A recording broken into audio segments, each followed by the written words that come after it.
মই হীৰামণি আপোনালোক সকলোকে মোৰ অকণমানি ইউটিউব তথা ফেচবুক পেজলৈ স্বাগতম জনাইছোঁ। এতিয়া বাজিছে ৰাতিপুৱা 5 আৰু চকী পোহৰ পোহৰে 4টা মানত আন্ধাৰ থাকে, 4:30 মানতো আন্ধাৰ থাকে, কিন্তু 5 বজাত মানে নাবাজতে পোহৰ হৈ যায়।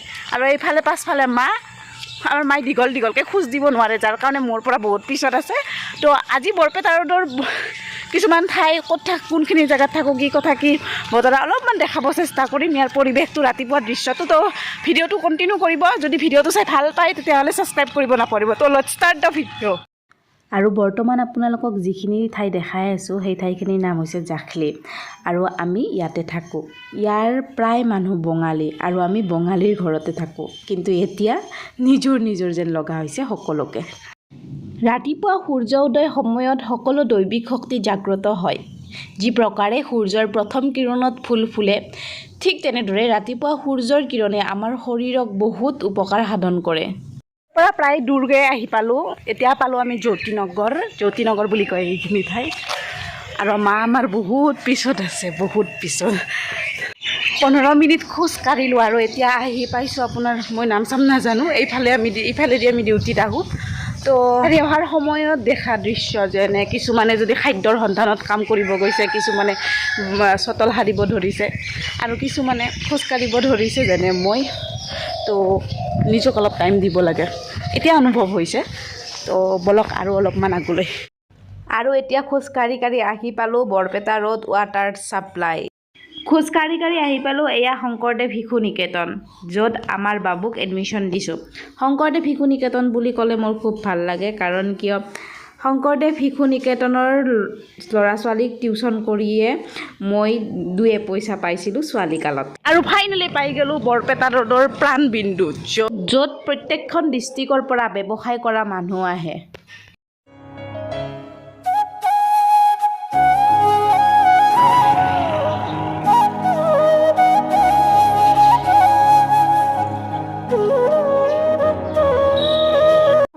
আমি আহি পালোঁ অটল উৰণ সেতু, যিখনৰ অবিহনে বৰপেটা ৰোডবাসীৰ বহু কষ্টত থাকিব লগা হৈছিল। কিন্তু এমাহ আগত এইখন সম্পূৰ্ণ হৈ যোৱাত ইয়াক উদ্বোধনী কৰে অসমৰ মুখ্যমন্ত্ৰী ডাঙৰীয়াই, আৰু এতিয়া সকলো মানুহ ইয়াতে বিচৰণ কৰিব পৰা হ'ল। দলং বুলি ক'লে আপোনালোকৰ মনত কি আহে বাৰু? মোৰ মনত কি আহে জানে? হৈছে যিকোনো গন্তব্যস্থানলৈ যাবলৈ আপুনি মই ব্যৱহাৰ কৰা এটা উপায়। যিকোনো গন্তব্যস্থানলৈ যাবলৈ আপুনি মই দলং ব্যৱহাৰ কৰিবই লাগিব। গতিকে দলঙক আমি বাধা দূৰ কৰাৰ উপায় বুলি ক'ব পাৰোঁ। দলঙে পৰিৱৰ্তনক প্ৰতিনিধিত্ব কৰে, পাৰ কৰা জীৱিত অৱস্থাৰ পৰা মৃত্যুৰ যাত্ৰালৈকে এক স্ৰজন, যাৰ নাম দলং। বহু দূৰ খোজকাঢ়ি উৰণ সেতুলৈ আহিছোঁ, আৰু উৰণ সেতুখন যদি মোৰ ভিডিঅ'ত ধুনীয়াকৈ আবদ্ধ নকৰোঁ কেনেদৰে হ'ব? গতিকে এতিয়া ধুনীয়াকৈ আপোনালোকক এবাৰ দেখাই দিছোঁ ৰ'ব।